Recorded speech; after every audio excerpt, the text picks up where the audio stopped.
आगे बढ़ेंगे। उत्तर भारत में ठंड का कहर लगातार बढ़ता जा रहा है। पहाड़ी राज्यों में बर्फबारी का दौर लगातार जारी है, तो वहीं मैदानी इलाकों में लगातार जो है पारा वो नीचे गिर रहा है। मौसम विभाग के मुताबिक कल सुबह से ही मौसम में ठंडक बनी हुई है। दिल्ली में पारा लगातार गिर रहा है। प्रदूषण की मार झेल रही राजधानी के लोगों को अब कोहरे की भी मार झेलनी होगी।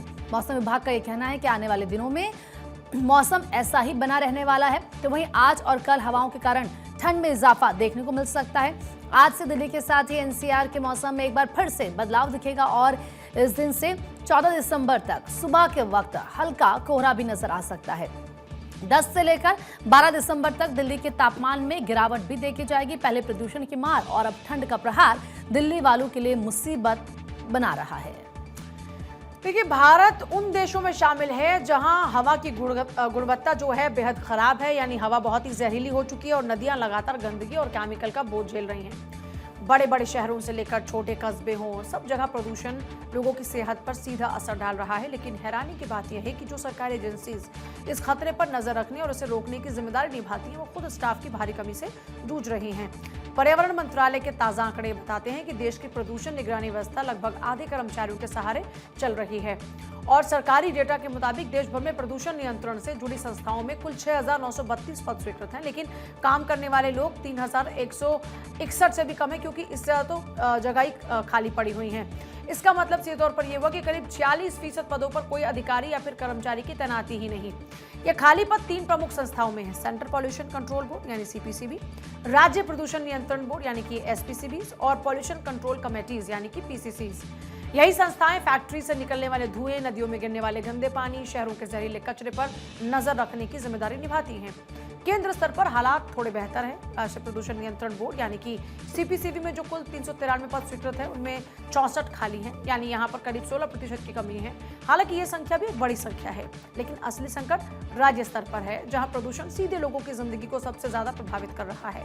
स्टाफ की इस भारी कमी का सीधा असर जमीनी कामकाज पर पड़ रहा है। फैक्ट्रीज की नियमित जांच नहीं हो पा रही, कई मामलों में नियमों का उल्लंघन पकड़ में ही नहीं आ पा रहा, और अगर शिकायतें आती भी हैं तो निपटारा समय पर हो ही नहीं पाता।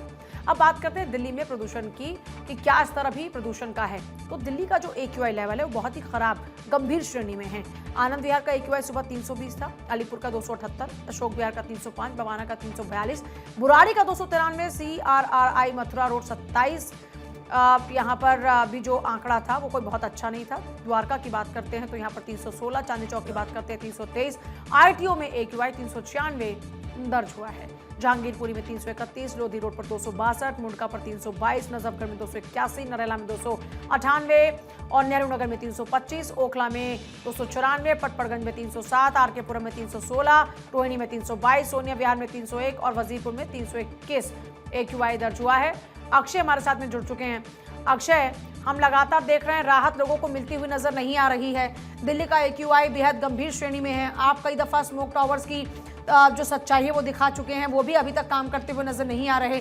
सवाल ये है कि दिल्ली वासियों को राहत कब मिलेगी, कब इस जहरीली हवा से मुक्ति मिलने वाली है?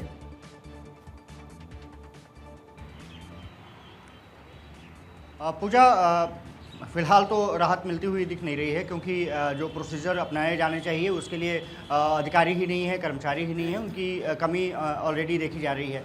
दूसरी बात यह है कि सरकार ने तमाम प्रतिबंध लगाए, लेकिन उसको भी धीरे धीरे अब हटा लिया गया।